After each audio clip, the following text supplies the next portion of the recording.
वक्फ amendment bill 2024 एक मुबाहिसा में हिस्सा लेते हुए डिग्निटरीज ने क्या कुछ कहा, आइए हम समाप्त करते हैं। सड़क पर उतरने की जरूरत है सर। देखिए, हम तो यहाँ वक्फ बोर्ड के चेयरमैन की हैसियत से नहीं बोल सकेंगे कि पब्लिक सड़क में उतरे कि नहीं उतरे, उसकी जिम्मेदारी कौन लेगा? नहीं, किसान आंदोलन की बात की जा रही है। नहीं, वो सब तो उसके लिए अलग ऑर्गेनाइजेशन है। Don't ask this question, I can not give answer.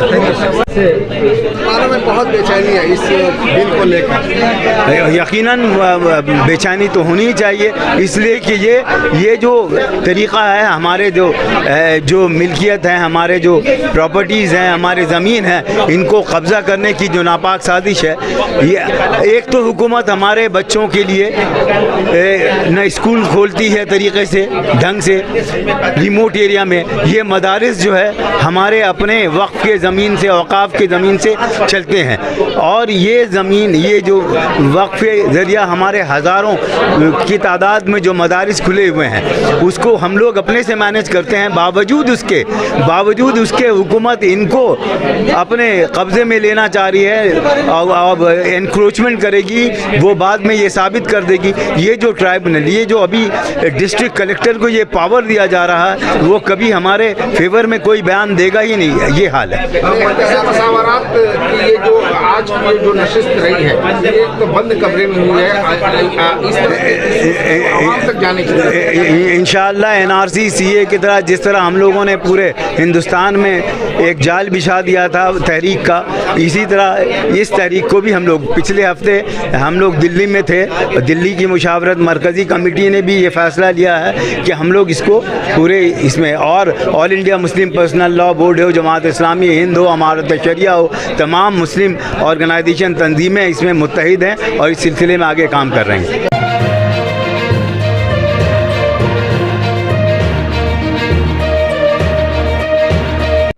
मजलिस मसावरात ने कई सालों से मुस्लिम मसाइल पर जिस तरह से आपने अपनी पकड़ मजबूत की है, और आज एक अहम इशू लेकर आप कलकत्ते के शहर में, कलकत्ते में आए हुए हैं, क्या कहेंगे? देखिए, अभी बड़े नामसायद हालात से मुसलमान कलकत्ते के गुजर रहे हैं, बल्कि पूरे हिंदुस्तान के मुसलमान 2014 के बाद जिस तरह से हालात पैदा किए गए हैं हमारे साथ, और हमारा नातका बंद किया जा रहा है, तो इसके ख़िलाफ़ हम लोगों को उठना ज़रूरी है। अभी ये NRC CA के बाद ये जो डिसएम्पावरमेंट का जो मामला है, मुसलमानों के साथ ये जो डिसएम्पावरमेंट का मामला है, हमारे जो इंफ्रास्ट्रक्चर्स हैं, हमारे जो प्रॉपर्टीज़ हैं, हमारी जो तमाम चीज़ें हैं, वो चाहे मसाजिद हों, मदरसे हों, और या मज़ारात हों, या हमारे ईदगाहें हों, इन तमाम ज़मीनें हैं, इनको छीनने की जो नापाक साजिश की जा रही है,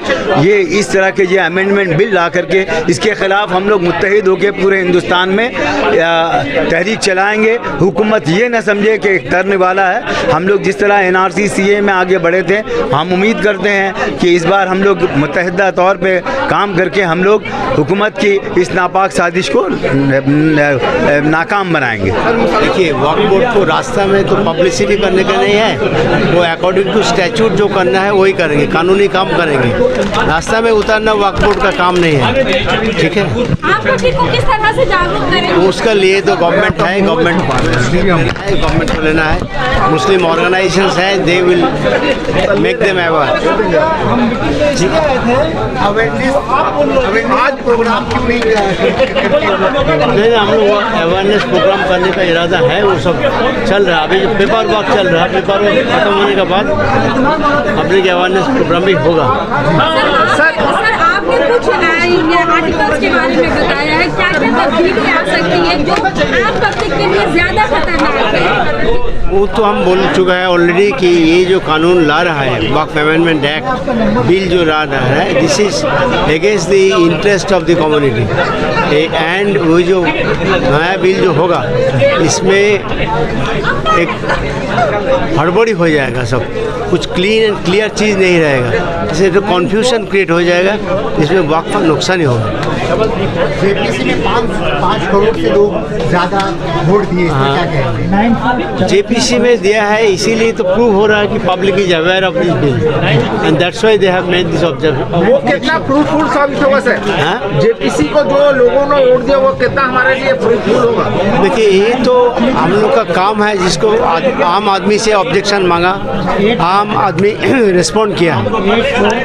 कितना फ्रूटफुल होगा नहीं होगा वो तो जब डिस्कशन होगा, जेपीसी में डिबेट होगा, उसका बाद ही पता चल जाएगा कितना फ्रूटफुल हुआ कि नहीं हुआ। लेकिन आपको देना ही चाहिए ऑब्जेक्शन। हर तरह की बिल को कहीं ना कहीं मंजूरी दी जा रही है। अमित शाह लगातार बोल रहे हैं कि ये इस बिल को लाकर रहेंगे जिस तरह से दीगर बिल्स को लाया गया। देखिए, अगर बिल तो लाने का राइट है और ला सकता है, हम लोग का काम है ऑब्जेक्शन करना। सुनेगा कि नहीं सुनेगा वो तो उन लोग का काम है। बिल अगर आप तो जोर जबरदस्ती बिल को नहीं रोक सकेंगे, आपको पब्लिक को अवेयर करना होगा, गवर्नमेंट को बोलना होगा कि ये बिल हम लोगों को नुकसान हो रहा। अगर गवर्नमेंट मान लिया तो ठीक है, नहीं तो कानूनी कार्रवाई करना होगा। ये इस अमेंडमेंट बिल को लेकर सर उन्हें किस तरह से राहत पहुंचाई जा सकती है? नहीं, देखिए, इसको राहत पहुंचाई जा सकती है इसी तरह से कि जो प्रोविजंस इस बिल में है संविधान के खिलाफ, आपके पर्सनल ओपिनियन, हमारे पर्सनल ओपिनियन की बात नहीं है यहाँ पे, कुछ इसमें प्रोविजंस है जो कि संविधान के खिलाफ है, कुछ इसमें है प्रोविजंस जो कि हमारे फंडामेंटल राइट्स के खिलाफ है। कम से कम वो प्रोविजंस इस बिल से ड्रॉप कर दिया जाना चाहिए, वो प्रोविजंस इस बिल से निकालना ज़रूरी है। ये हमको पॉइंट आउट लेकिन करना पड़ेगा। और ये वक्फ का इंस्टीट्यूशन जो है, ये सिर्फ हम लोग के लिए एक रिलीजियस ही बात नहीं है, रिलीजन में तो है ही है, क्योंकि it is considered as a pious charitable religious act making a waqf. तो इसलिए हमारा रिलीजन का प्रैक्टिस है, प्रोफेशन है, वो तो है ही है, लेकिन इससे मुस्लिम बच्चों को, इवन नॉन मुस्लिम्स को भी इससे बहुत बेनिफिट मिलता है, बहुत फ़ायदा मिलता है, इससे सपोर्ट मिलता है इकोनॉमिकली। सब बहुत लोग को स्कॉलरशिप वगैरह दिया जाता है, अच्छे काम किए जाते हैं, नेक काम किए जाते हैं, और इसमें गवर्नमेंट का भी मदद होता है, क्योंकि ये स्कॉलरशिप अगर ये इंस्टीट्यूशंस नहीं देंगे, वक्फ लोग अगर नहीं देंगे तो सरकार को देना पड़ता है। अभी माइनॉरिटी कॉरपोरेशन है, डेवलपमेंट फिनेंस कॉरपोरेशन है, वो लोग देते हैं, लेकिन जो लोग को वक्फ से मिल जाता है फाइनेंशियल सपोर्ट, सरकार को भी देना नहीं पड़ता है। तो ये वक्फ का इंस्टीट्यूशन जो है, ये सरकार के लिए भी फायदे वाली चीज़ है, क्योंकि अगर ये सब नहीं कर पाए वक्फ अगर, तो फिर सरकार के ऊपर लोड भी ज़्यादा पड़ेगा, और इकोनॉमिकली मुस्लिम कम्युनिटी भी तो इससे जो फ़ायदा मिलता है वीक और कमज़ोर बन जाएगा, वो प्रॉब्लम हो जाएगा। तो ये बिल जो है, इसका करेक्शन करना बहुत ज़रूरी है, और नहीं तो फिर बहुत समस्याएं होंगी। और ये मतलब खाली एक धर्म का बात नहीं है, एक रिलीजन का बात नहीं है, ये तो रिलीजियस फ्रीडम ये सब के लिए है, कॉन्स्टिट्यूशन में गारंटीड है सब के लिए। तो इसलिए एक दूसरे के फ्रीडम में, एक दूसरे के रिलीजन में कोई किसी को इंटरफेयर नहीं करना चाहिए। हमारे में भी नहीं कर सकते कोई, लेकिन हम भी किसी में नहीं करते हैं। हम भी नॉन मुस्लिम के रिलीजन मामले में हम कभी नहीं इंटरफेयर करेंगे, कभी नहीं करते, करना भी नहीं चाहिए। तो यही है सेकुलरिज्म, यही हम लोग का भाईचारा, यही हमारे देश को जो कहते हैं गंगा जमुनी तहजीब। तो ये तो फूट डालने वाली बात है। इवन मुस्लिम्स में भी नाम तो दिया है यूनिफाइड वक्फ, है ना, स्टार्ट होता है यूनिफाइड से, लेकिन देखिए इसमें आगा खानी वक्फ बता दिया है, इसमें बोरा वक्फ बना दिया है। अरे वो लोग तो सब शिया में आ जाते हैं ना, शिया है सुन्नी है, मेन दो सेक्ट है, बाकी सुन्नी के अंदर भी कई है ना, हनफी, मालकी, शाफी, हनबली है, इसी तरह शिया में भी है ना, आपके इस्माइली है, बोरास है, खोजास है, ये है। तो ये अलग अलग आप जो ऑलरेडी है, दो डिवीजन है शिया और सुन्नी, आप उसको और चार बना दिए हैं दो से, अननेसेसरली, है ना।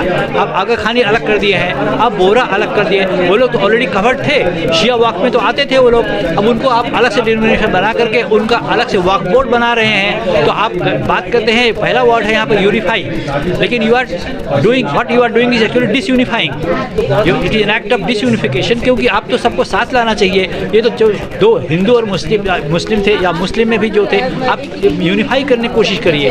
लेकिन यहाँ पे आप क्या कर रहे हैं, ऑलरेडी यहाँ पे दो सेक्ट है शिया सुन्नी, आप दो से मल्टीप्लाई करके चार बना दिए हैं, नाम बोल रहे हैं यूनिफाई वाला। तो ऐसे नहीं करना चाहिए, बहुत सारा चीज़ है जो गलत है। उसी तरह से हमारे नॉन मुस्लिम भाई बहन लोग, हम लोग जो बहुत देते थे, इसमें मिल के काम करते थे, बहुत जगह ऐसे ईदगाह में, इसमें उसमें ग्रेवयार्ड में, बहुत सी जगह है जहाँ पे मतलब नॉन मुस्लिम लोग भी कंट्रीब्यूट करते थे।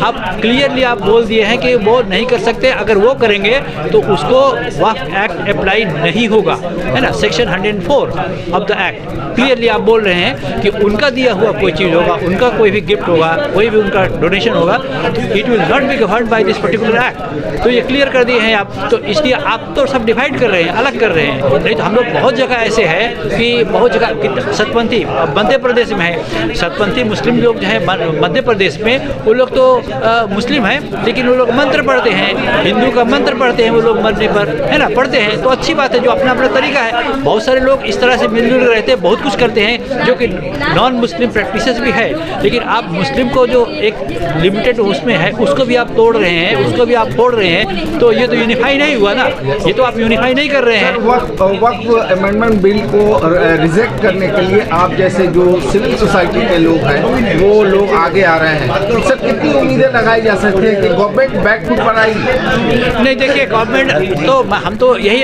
एक्सपेक्ट करेंगे, हम तो यही उम्मीद करेंगे कि गवर्नमेंट रीजनेबल होगा, सरकार जो है वो रीजनेबल होगी, और कम से कम ये है कि कुछ लोग तो समझाने वाले बोलने वाले लोग हैं, है ना, कुछ लोग तो बोलने वाले लोग समझाने वाले हैं, क्योंकि कभी कभी क्या होता है कि जेन्युइनली गलती हो जाता है ना समझने के कारण, तो ना समझने वाली बात तो नहीं रहेगी, क्योंकि बोलने वाले बताने वाले लोग तो हैं, पॉइंट आउट करने वाले लोग तो कुछ हैं, तो इसलिए अगर समझ गए तो ज़रूर उम्मीद हम यही करते हैं कि लोग रीजनेबल होंगे, और कम से कम जो बहुत ज़्यादा सीरियस क्लॉजेस जो है वो कम से कम डिलीट कर दें, जो सीरियस क्लॉजेस है वो डिलीट कर दें, और बाकी तो ठीक है, अब वक्फ एक्ट तो है ही है, हम लोग तो मानते हैं, बोर्ड है, सेंट्रल वक्फ काउंसिल है, सब कुछ है, लेकिन कुछ कुछ चीज़ जो अनरीजनेबल है उसको कम से कम निकाल दें। हम लोग यही हमारी मांग यही है, हमारी चाहत यही है। देखिए, आम लोगों में अवेयरनेस की कमी पहले थी, जब 8 अगस्त को ये बिल आया था तो बीइंग ए CEO मुझे भी पढ़ने समझने में 1 हफ्ता से ज़्यादा लगा था, क्योंकि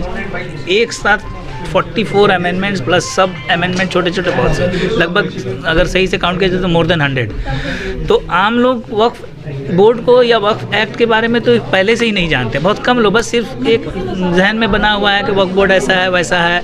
लेकिन जब ये बिल आया है तो मैं समझता हूँ कि लोगों में एक अवेयरनेस आई है, और इस सिलसिले को आगे बढ़ाने के लिए आज की मीटिंग थी, क्योंकि आज की मीटिंग जो मजलिस मशावरत ने जो ऑर्गेनाइज़ किया है, इनका मकसद भी यही था कि जो हमारे बीच जो इंटेलेक्चुअल्स लोग हैं उनके सामने भी वक्फ एक्ट का जो अमेंडमेंट बिल है उसमें क्या क्या खामियाँ हैं वो पॉइंट बाई पॉइंट उजागर किया जाए, जिसको हमारे ऑनरेबल जस्टिस जनाब सईदुल्लाह मुंशी साहब ने डिटेल्स में डिस्कशन किया है। और हमारे जिस तरह से मैराथन तैयारी है, क्या लगता है सर बैकफुट पर आ सकती है? देखिए, ये वक्त बताएगा, लेकिन मैं ये समझता हूँ कि हमें उम्मीद नहीं छोड़नी चाहिए।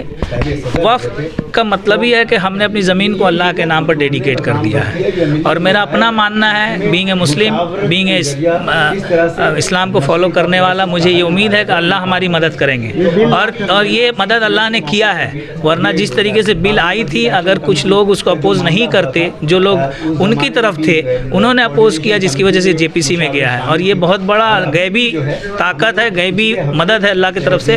और हमें उम्मीद है कि जिस तरह से पूरे हिंदुस्तान के जो बड़े बड़े ऑर्गेनाइजेशन इसके पीछे इसके ऊपर वक्त दे रहे हैं और काम कर रहे हैं, और लोगों में इतनी अवेयरनेस आई है, इसका यही नतीजा था कि 6 करोड़ से ज़्यादा लोगों ने इसको रिजेक्ट किया है। तो मुझे उम्मीद है कि हम लोग इसमें कामयाब होंगे। सर, गवर्नमेंट इस बिल को पास करके असल में वक्फ के अख्तियारात को छीनना चाह रही है, इस बारे में क्या कहें? ये तो वक्त एक्टिव वो बिल ही बता रहा है। अभी हमारे जो यहाँ स्पीकर थे उन्होंने ही कहा कि तो फॉर द इंक्रोचर, बाय द इंक्रोचर, और इंक्रोचर्स के लिए है।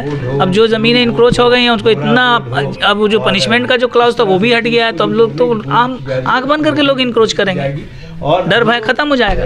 क्या उम्मीद की है कि हम लोग? उम्मीद तो अल्लाह बरहक है, बस अल्लाह पर उम्मीद है कि हम, चूँकि जिसने भी वक्फ किया है वो अल्लाह के राह में वक्फ किया है, और अल्लाह के राह में जब वक्फ किया है तो ज़रूर अल्लाह मदद फरमाएंगे हमें। देखिए, ये एक मूवमेंट है, एक तहरीक है, जो एक्ट आ रहा है उसके ख़िलाफ़ जो है ये तहरीक है, उसकी पहली शुरुआत जो है ये आज की मीटिंग है।